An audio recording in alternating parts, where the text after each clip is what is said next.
Hello दोस्तों, are के story से अरुण कुमार जो आपके लिए लाता है कहानियों का पिटारा, जिसमें होती है कुछ पुरानी और नई कहानियां, कुछ चटपटी शेर और शायरिया, कुछ धार्मिक कथाएं।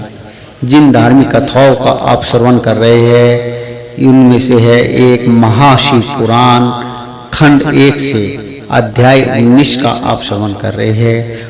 इस 19 अध्याय में गुण निधि को कुबेर पद की प्राप्ति कैसे होती है इसका वर्णन किया गया है। तो आइए सुनते हैं खंड 1 से अध्याय 19 महाशिव पुराण गुण निधि को कुबेर पद की प्राप्ति। नारद जी से प्रश्न किया, हे ब्रह्मा जी, अब आप मुझे इस बात को बताइए कि गुण निधि जैसे महापापी मनुष्य को भगवान शिव द्वारा कुबेर पद की क्यों और कैसे प्रदान किया गया। हे प्रभु, कृपा कर इस कथा को भी बताइए। ब्रह्मा जी बोले, नारद, शिवलोक में सारे दिव्य भोगों का उपभोग तथा उमा महेश्वर का सेवन कर वह अगले जन्म में कलिंग के राजा अर्दिन का पुत्र हुआ। उसका नाम दम रखा गया। उस बालक दम की भगवान शंकर में असीम भक्ति थी। वह सदैव शिवजी की सेवा में लगा रहता था। वह अन्य बालकों के साथ मिलकर शिव भजन करता। युवा होने पर उसने अपने पिता अर्जुन की मृत्यु के पश्चात दम को राज सिंहासन पर बैठाया गया। राजा दम सब और शिव धर्म का प्रचार और प्रसार करने लगा। वे सभी शिवालयों में दीप दान करते थे। इनकी शिवजी में अन्य भक्ति थी, श्रद्धा थी। अडिंग श्रद्धा के कारण उन्होंने अपने राज्य में रहने वाले सभी ग्रामाध्यक्षों को यह आज्ञा दी थी कि शिव मंदिर में दीपदान करना सबके लिए अनिवार्य है।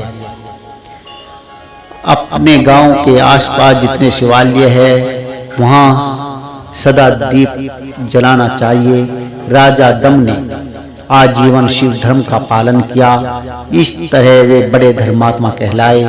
उन्होंने शिवालय में बहुत से दीप जलाए। इसके फलस्वरूप वे दीपों की प्रभा के आश्रय को मृत्योपरांत अलकापुरी के स्वामी बने। ब्रह्मा जी बोले, हे नारद, भगवान शिव का पूजन व उपासना महान फल देने वाली है।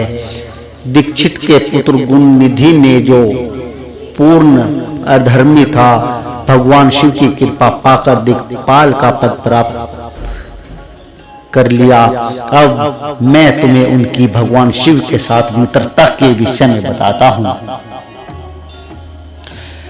नारद, बहुत पहले की बात, मेरे मानस पुत्र पुलस्त्य से विश्रवा का जन्म हुआ और विश्रवा के पुत्र कुबेर हुए।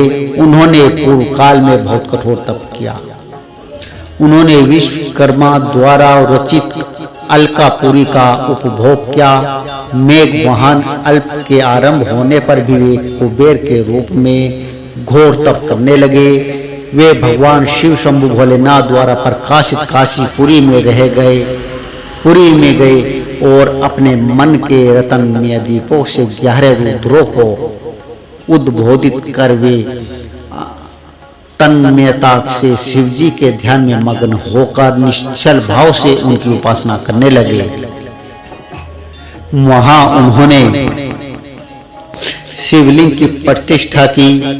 उत्तम पुष्पों द्वारा शिवलिंग का पूजन किया। कुबेर पूरे मन से तप में लगे हुए थे।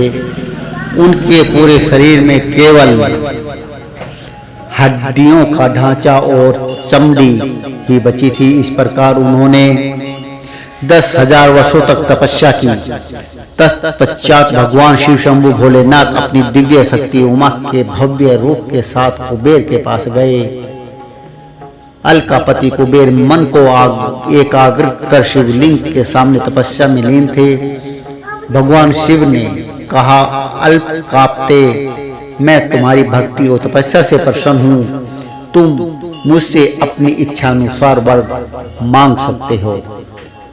यह सुनकर जैसे ही कुबेर ने आंखें खोली तो उन्हें अपने सामने भगवान नीलकंठ खड़े दिखाई दिए। उनका तेज सूर्य के समान था। उनके मस्तक पर चंद्रमा अपनी चांदनी बिखेर रहा था। उनके तेज से कुबेर की आंखें चौंधिया गई। तत्काल उन्होंने अपनी आंखें बंद कर ली। वे भगवान शिव से बोले, हे भगवान, मेरे नेत्रों को वह शक्ति दीजिए जिससे मैं आपके चरणार बिंदु का दर्शन कर सकूं। कुबेर की बात सुनकर भगवान शिव ने अपने हथेली से कुबेर को स्पर्श कर देखने की शक्ति प्रदान की। दिव्य दृष्टि प्रदान होने पर वे आंखें फाड़ फाड़ कर देवी उमा की ओर देखने लगे। वे सोचने लगे कि भगवान शिव के साथ यह सर्वांग सुंदरी कौन है।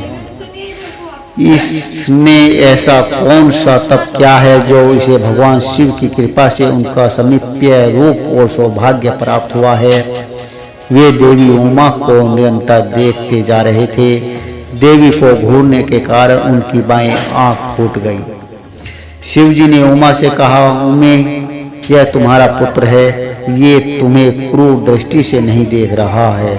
यह तुम्हारे तप बल को जानने की कोशिश कर रहा है। फिर भगवान शिव ने कुबेर से कहा, मैं तुम्हारी तपस्या से प्रसन्न हूँ। मैं तुम्हें वर देता हूँ कि तुम समस्त निधियों और गुहा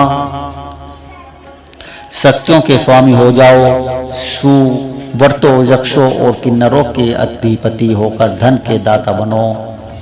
मेरी तुमसे सदा मित्रता रहेगी और मैं तुम्हारे पास सदा निवास करूंगा। अर्थात तुम्हारे स्थान अलकापुरी के पास ही मैं निवास करूंगा। कुबेर, अब तुम अपनी माता उमा के चरणों में प्रणाम करो। ये ही तुम्हारी माता है। ब्रह्मा जी कहते हैं, नारद, इस प्रकार भगवान शिव ने देवी से कहा, हे देवी, यह आपके पुत्र के समान है, इस पर अपनी कृपा करो।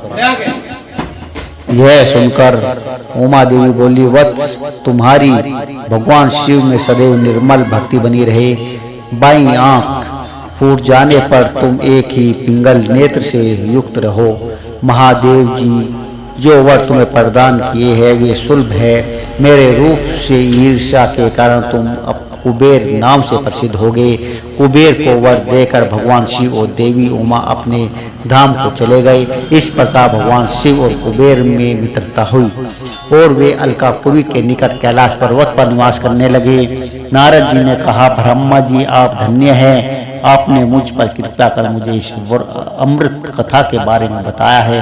निश्चय ही शिव भक्ति दुखों को दूर कर समस्त दुखों को दूर करती है और सुख प्रदान करने वाली है। बोलिए शिव भोलेनाथ की जय।